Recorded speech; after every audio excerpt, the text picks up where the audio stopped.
Praise the Lord. இயேசுவின் ரத்தம் ஜெயம். தினமும் இயேசு நிகழ்ச்சிக்கு உங்களை கர்த்தராகிய இயேசு கிறிஸ்துவின் நாமத்தில் வரவேற்கிறேன். செய்தியின் தலைப்பு: கிருபை வாய்ப்புகளை பிடித்து கொள்ள உதவுகிறது. ஆதார வசனம் ஏசாயா 27:5. இல்லாவிட்டால் அவன் என் பெலனை பற்றி கொண்டு என்னோடு ஒப்புரவாகட்டும், அவன் என்னோடு ஒப்புரவாவான்.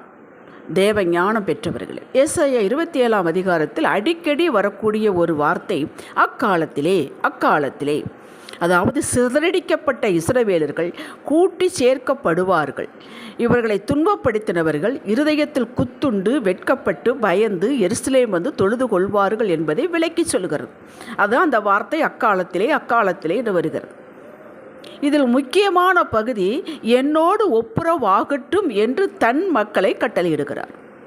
இதற்கு தாம் அளித்த பெலனை பெற்றுக்கொண்டு, கொடுத்த கிருபையை பெற்றுக்கொண்டு என்னிடம் வரட்டும் என்கிறார். உலகத்தில் வாழும் எல்லா மக்களின் மேலும் பொதுவான கிருபை உண்டு. தம் மக்களுக்கு விசேஷித்த கிருபை, பரிபூரண கிருபையை கொடுக்கிறார். இந்த கிருபை மாறுவதே இல்லை.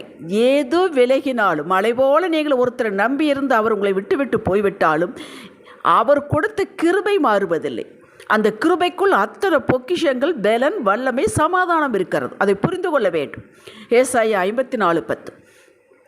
மலைகள் விலகினாலும் பர்வதங்கள் பெயர்ந்தால் என் கிருபை உன்னை விட்டு விலகுவதே இல்லை என்கிறார். இந்த கிருபை காலைதோறும் புத்தமுது கிருபை. நான் இது ஒரு செய்தியிலும் கோரிட்டு கொண்டே வருகிறேன். இதை நீங்கள் பிடித்து கொள்ள வேண்டும் என்பதற்காக.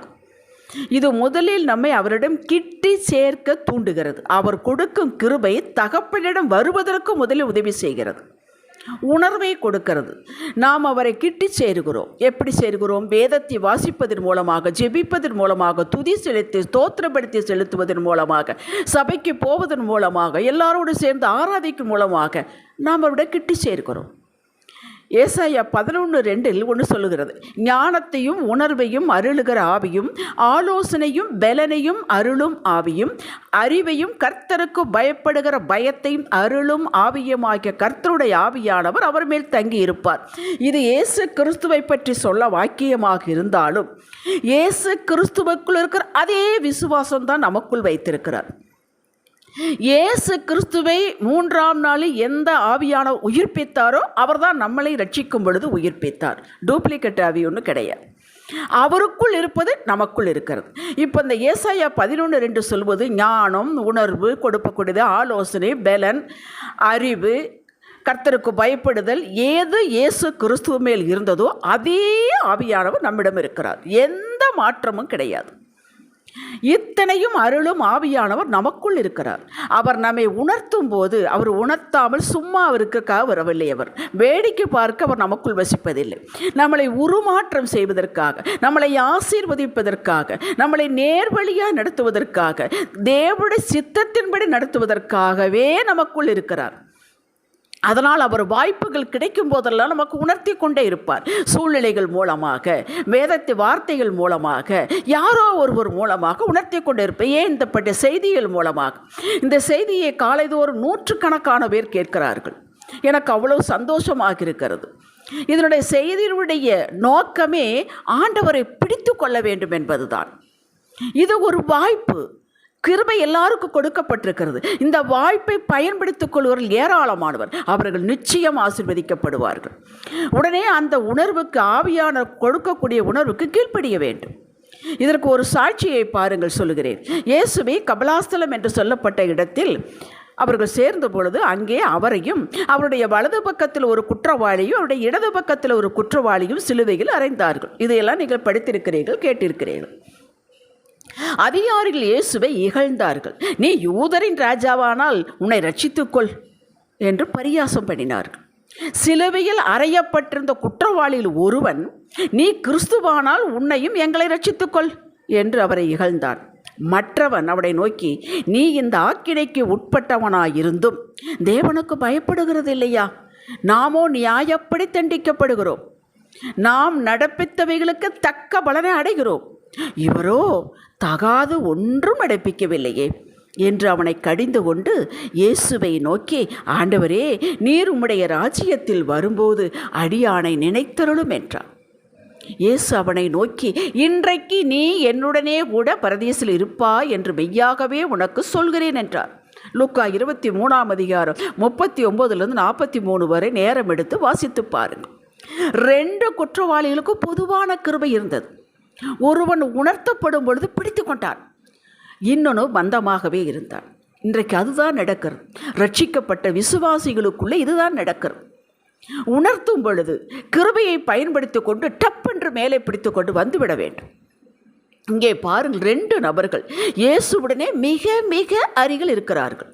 ஒருவன் இயேசுவை அறிந்ததும் தான் யார் என்பதும் அவனுக்கு தெரியவது. அவனுக்கு ஏற்கனவே தெரியும்.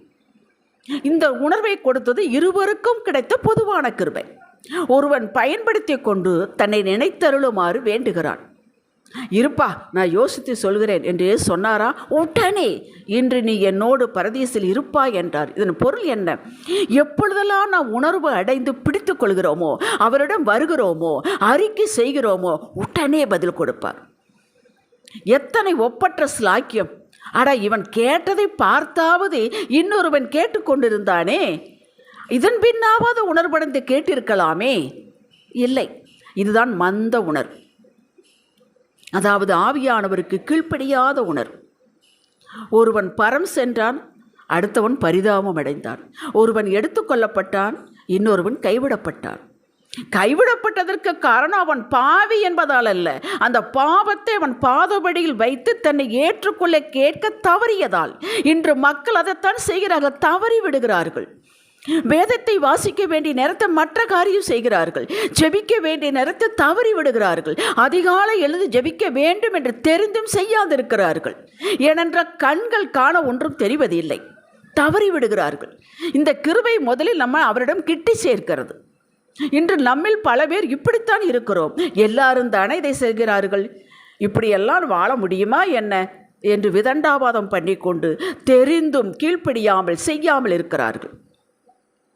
நாம் தினந்தோறும் பெற்றுக்கொள்கிற கிருபை முதலில் ஆண்டவரை தேட, அவருக்கு கீழ்ப்படிய, குடும்பத்தை நடத்த, கொடுத்த வேலையை செய்ய ஞானம் கொடுக்கிறது, சந்தர்ப்பங்களை வாய்க்க செய்கிறது, சகாயம் கொடுக்கிறது, பலன் கொடுக்கிறது, அன்றைய தினம் சந்திக்கும் சவால்களை சந்திக்க உதவுகிறது.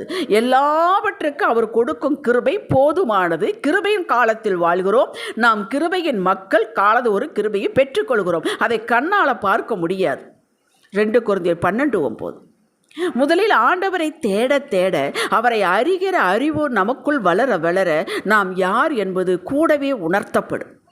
ஐயோ, இப்பேற்பட்ட ஒரு தகப்பனுக்கு நான் பிள்ளையா? அவர் எப்படி இருக்கிறார், நான் எப்படி இருக்கிறேன்? அவரை அறிய அறிய நம்மையும் யார் என்பதை உணர்த்துவார். நாம் இப்பொழுது எப்படி இருக்கிறோம், எப்படி இருக்க வேண்டும் என்பது உணர்த்தப்படும். உணர்ந்த மாத்திரத்தில் நாம் அறிக்கையிட்டு, கர்த்தாவே விடுதலையாக்கும், பலப்படுத்தும், உமக்கு அடியானுக்கும் இடையில் எதுவும் வரக்கூடாது தகப்பனே என்று கெஞ்சுவோம். உடனே அந்த குறைவுகள் நம்மிலிருந்து விலகும், நீங்கும், அல்லது நீக்க வழி ஆலோசனை தருவார். இதுதான் ஆவிக்குரிய வாழ்வு. இது தினந்தோறும் நடக்க வேண்டும். அவரோடு இணைந்து நடப்பது அவர் நமக்கு இன்று வகுத்து வைத்திருக்கிற அந்த ஒப்பற்ற நிலைக்கு நம்மை கொண்டு செல்ல அவருக்கு எளிதாக இருக்கும். நமக்கு என்று உயர் ஸ்தானத்தை வைத்திருக்கிற அதை நம்புங்கள். அதை கொண்டு போவதற்கு நாம் இடைஞ்சலாக இருக்கக்கூடாது. இல்லை என்றால் லூக்கா 18:13 நாம் பார்த்தோமே, பரிசேயன் ஒருவன், ஆயக்காரன் ஒருவன். இது ஏற்கனவே நான் சொல்லியிருக்கிறேன். 2 பேரும் ஜெபிக்க போனாலும் பரிசேயன் முன்னாடி வந்து, பலிபீடத்துக்கு முன்னாடி நின்று, நான் அவனை போல இல்லை, இவனை போல இல்லை, பரிகாரனா விபச்சாரக்காரன், இந்த ஆயக்காரனை போல இல்லை, நான் 2 நாள் உபவாசிக்கிறேன், தசமபாகம் கொடுக்கிறேன், நான் ஜெபித்தான். ஆயக்காரனோ நெஞ்சில் அடித்து கொண்டு, என் மேல் கிருபையாயிரும் என்று கேட்டான். ஆயக்காரன் ரட்சிக்கப்பட்டான். கிருபையை பயன்படுத்தி உணர்வு பெற்று கீழ்ப்படிந்து வெற்றி பெற்றவன் தாவீது. சவுலுக்கு தெரியும், அவனும் கிருபை பெற்றவன், அபிஷேகம் பெற்றவன், கீழ்ப்படியவில்லையே. தான் கிருபை பெற்றவன், நீங்களும் நானும் கிருபை பெற்றவர்கள் என்பதை எப்படி காட்டுவது? கீழ்ப்படிய வேண்டும், செயலில் இறங்க வேண்டும். சுயத்தை வெளியே காட்டினான் சவுல், தோல்வியுற்றான். ஒரே சபைக்குத்தான் போகிறோம், ஒரே பிரசங்கம்தான். சிலர் மேலே மேலே ஆவிக்குரிய காரியத்தில் உலக பிரகாரமான ஆசீர்வாதங்களிலும் மேலே மேலே செல்கிறார்கள். சிலர் அதே நிலையிலேயே இருப்பதன் காரணம், கீழ்ப்படிந்தவர்கள் மேலே பிடித்து கொண்டார்கள், பெற்றுக்கொண்டார்கள். மற்றவர்கள் கேட்டும் உணர்வடையவில்லை. மற்ற மக்களையே கம்பேர் பண்ணி பார்த்து கொண்டு அவருடைய கண்கள் கீழேயே இருக்கிறது. அந்த பிடித்து கொண்டவர்கள் கண்ணை மேலே பார்க்கிறார்கள். தேவனிடத்தில் பட்சபாதம் ஒன்றுமில்லை. இவர் பட்சபாதமற்றவர். வசனத்திற்கு வசனம் சொல்லும் ஆலோசனைக்கு கீழ்ப்படிய வேண்டும். கீழ்ப்படிந்தவர்கள் பிடித்து கொண்டார்கள், பெற்று கொண்டார்கள். மற்றவர்கள் கேட்டு உணர்வடையவில்லை. அவ்வளவுதான். இன்று இந்த செய்தியை கேட்க நீங்கள், கிருபை உங்களுக்கு உண்டு, காலைதோறும் உண்டு. அது கண்ணில் பார்க்க முடியாது. இறங்கி செயல்பட்டால் தானே தெரியும். எழுந்திருந்தால் தானே நடக்க முடியுமா என்பது தெரியும். அந்த கிருபையை கொண்டு எப்படி வாழ வேண்டுமோ வாழ்வதற்கு அத்தனை பலனும் ஞானம் அறிவு எல்லாம் அந்த கிருபையில் உண்டு. நாம் செயல்படுத்தி காட்ட வேண்டும். நான் கிருபை பெற்றவள், அபிஷேகம் பெற்றவள், என் தகப்பனோடு நடக்கிறேன் என்பதை நீங்கள் செயலில் காட்ட வேண்டும். கர்த்தர் மகா பெரிய ஆசீர்வாதம் உங்களுக்கு வைத்திருக்கிறார். ஜெபிக்கலாம். தகப்பனே, நீர் உணர்த்தும் போது உடனே கீழ்ப்படியும் மனப்பக்குவம் தாரும். சந்தர்ப்பங்களை விடாமல் பிடித்து கொள்ள கிருபை தாரும். இயேசுவின் நாமத்தில் பிதாவே, ஆமேன். இன்றைய சிந்தனைக்கு கர்த்தர் உணர்த்தும் நேரங்கள் நான் முன்னேறும் சந்தர்ப்பங்களாக பாவித்து உடனே நான் கீழ்ப்படிவேன். அதை நான் பிடித்து கொள்வேன். ஆமேன். ஹல்லேலூயா.